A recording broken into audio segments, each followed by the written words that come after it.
पिछली कड़ी में हमने चर्चा की थी कि ईस्वी 1299 में अलाउद्दीन खिलजी की सेना ने गुजरात अभियान पर जाने के लिए थार मरुस्थल में स्थित जालौर राज्य से होकर जाने की अनुमति मांगी, किंतु जालौर के राजा कान्हड़देव चौहान ने अलाउद्दीन की सेना को अपने राज्य से होकर निकलने से मना कर दिया। इसका कारण यह था कि महमूद गजनवी ने सोमनाथ पहुंचकर देव विग्रह को नष्ट किया था। अतः कान्हड़देव को भय था कि इस बार भी दिल्ली के सुल्तान की सेना सोमनाथ को भंग करेगी। राजा कान्हड़देव अत्यंत धार्मिक प्रवृत्ति का राजा था। वह अपने पूर्ववर्ती राजाओं उदय सिंह चौहान, चाचिक देव चौहान तथा सामंत सिंह चौहान की अपेक्षा अधिक प्रबल था। उसकी प्रजा उससे इतना अधिक प्रेम करती थी कि उसे भगवान श्री कृष्ण का अवतार माना जाता था। जब जालौर के प्रबल राज्य ने अलाउद्दीन की सेना को रास्ता नहीं दिया तो अलाउद्दीन खिलजी की सेना सिंध के रास्ते से जैसलमेर के भाटी राज्य में घुसी। यह वही रास्ता था जिस पर चलकर महमूद गजनवी गुजरात पहुंचा था। भाटियों ने अलाउद्दीन की सेना का मार्ग रोका, किंतु भाटी अधिक समय तक प्रतिरोध नहीं कर सके। अलाउद्दीन की कुछ सैनिक टुकड़ियां मेवाड़ होकर तथा कुछ टुकड़ियां जालोर राज्य के भीतर होकर भी गुजरीं, क्योंकि कुछ ग्रंथों में आए उल्लेखों के अनुसार मेवाड़ तथा जालोर दोनों ही राज्यों की सेनाओं ने अलाउद्दीन की इन टुकड़ियों से युद्ध करके उन्हें क्षति पहुंचाई थी। उलूग खां तथा अमीर नुसरत खां ने गुजरात की राजधानी अनिलवाड़ा को घेर लिया।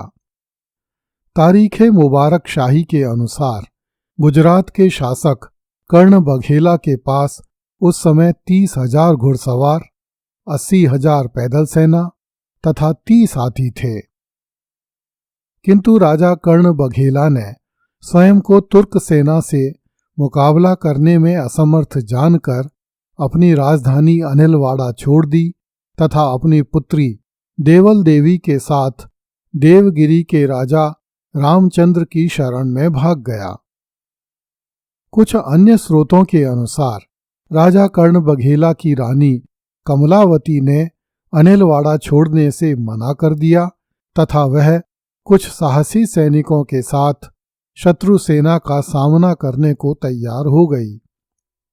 कहा जाता है कि राजकुमारी देवल देवी भी अपनी मां के साथ रहकर शत्रु सेना से युद्ध करना चाहती थी, किंतु राजा कर्ण उसकी सुरक्षा के लिए इतना अधिक चिंतित था कि वह अपनी पुत्री का हाथ पकड़कर उसे घसीटता हुआ महल से बाहर ले गया तथा देवगिरी के लिए रवाना हो गया।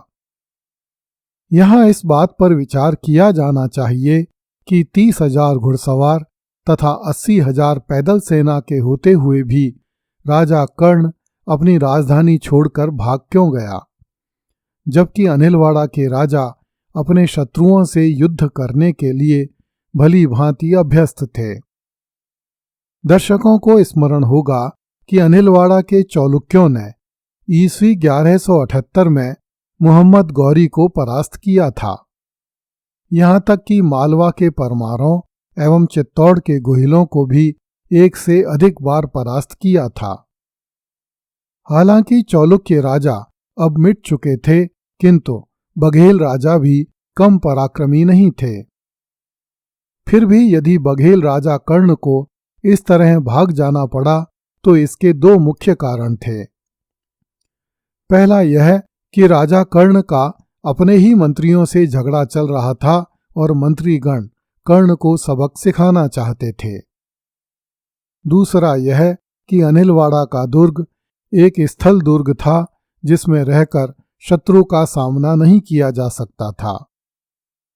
यही कारण था कि जब ईस्वी 1025 में महमूद गजनवी ने अनिलवाड़ा पर आक्रमण किया था तो राजा भीम सोलंकी भी अनिलवाड़ा को छोड़कर कंठकोट के दुर्ग में चला गया था और उसने सोमनाथ के मंदिर के बाहर महमूद से युद्ध किया था।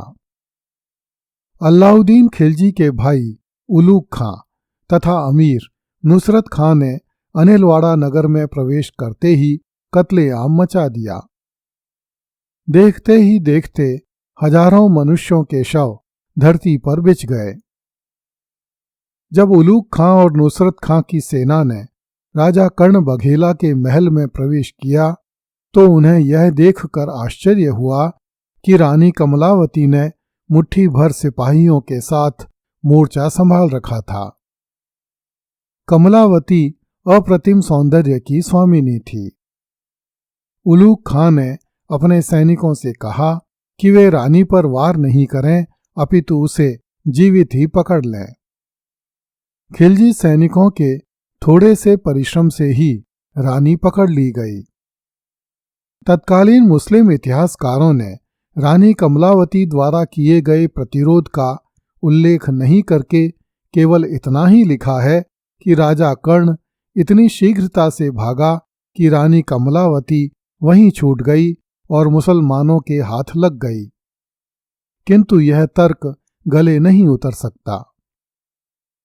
यदि रानी उस समय छूट गई थी तो बाद में भी जा सकती थी। अतः वास्तविकता यही लगती है कि रानी छूटी नहीं थी अपितु उसने पलायन करने से इनकार कर दिया था और वह शत्रु सेना से युद्ध करना चाहती थी। उलूग खां ने अनिलवाड़ा को जमकर लूटा तथा उसके बाद सोमनाथ के लिए रवाना हुआ। उलूग खां ने सोमनाथ के उस मंदिर को भी लूटा और तोड़ा जिसे गुजरात के हिंदुओं ने महमूद गजनवी द्वारा विध्वंस किए जाने के बाद फिर से बना लिया था। सोमनाथ शिवलिंग के कुछ टुकड़े एक हाथी के पैर में बांध दिए गए ताकि उसे घसीटते हुए दिल्ली ले जाया जा सके। कुछ स्रोतों के अनुसार सोमनाथ शिवलिंग के टुकड़े बैलगाड़ी में लाद लिए गए। सोमनाथ को लूटने के बाद उलूग खां और नुसरत खां खंभात गए। यहां एक आदमी उलूग खां के पास कुछ गुलामों को बेचने के लिए लाया। उलूग खां ने एक सुंदर गुलाम लड़के को 1000 दीनार में खरीदा।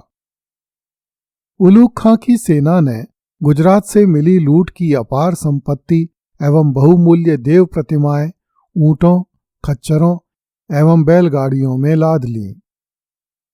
जब उलूग खां दिल्ली पहुंचा तो उसने सुल्तान के सामने सोने, चांदी, हीरे मोती के ढेर लगा दिए और रानी कमलावती एवं 1000 दीनार में खरीदे गए गुलाम को सुल्तान के सामने प्रस्तुत किया।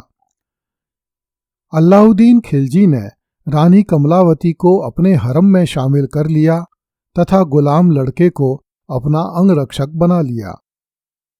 1000 दीनार में खरीदे जाने के कारण इस गुलाम को 1000 दीनारी कहा जाता था। कुछ समय बाद अलाउद्दीन ने इस गुलाम को गुलाम से मलिक बना दिया तथा उसका नाम काफूर रखा। इस प्रकार वह मलिक काफूर कहलाने लगा। कुछ इतिहासकारों ने मलिक काफूर को हिंजड़ा बताया है, जबकि इब्न बतूता ने लिखा है कि मलिक काफूर गुजरात के खंभात में रहने वाले धनी हिंजड़े ख्वाजा का हिंदू गुलाम था जिसे इस्लाम में परिवर्तित करके अलाउद्दीन खिलजी को प्रस्तुत किया गया था। उस काल में ख्वाजाओं को खोजा भी कहा जाता था। इब्न बतूता के अनुसार इस गुलाम को 1000 दीनार में खरीदा गया था। आचार्य चतुरसेन ने लिखा है कि मलिक काफूर सुल्तान अलाउद्दीन खिलजी की पुरुष रखेल था। वह कुछ ही दिनों में सुल्तान के इतने मुंह लग गया कि मलिक काफूर उलूग खां की आंख की किरकिरी बन गया। किंतु मलिक काफूर तरक्की करता हुआ सल्तनत का प्रधानमंत्री बन गया और सुल्तान का भाई उलूग खां कुछ भी नहीं कर सका। जब उलूग खां और नुसरत खां गुजरात को लूट कर वापस दिल्ली चले गए तब राजा कर्ण बघेला ने देवगिरी के राजा रामचंद्र की सहायता से गुजरात के कुछ क्षेत्रों पर फिर से अधिकार कर लिया। वह ईस्वी 1304 तक गुजरात पर शासन करता रहा। अगली कड़ी में देखिए, जालौर के चौहानों ने खिलजियों से सोमनाथ के खंड छीन लिए। कृपया इस चैनल को लाइक, सब्सक्राइब एवं शेयर करें। धन्यवाद।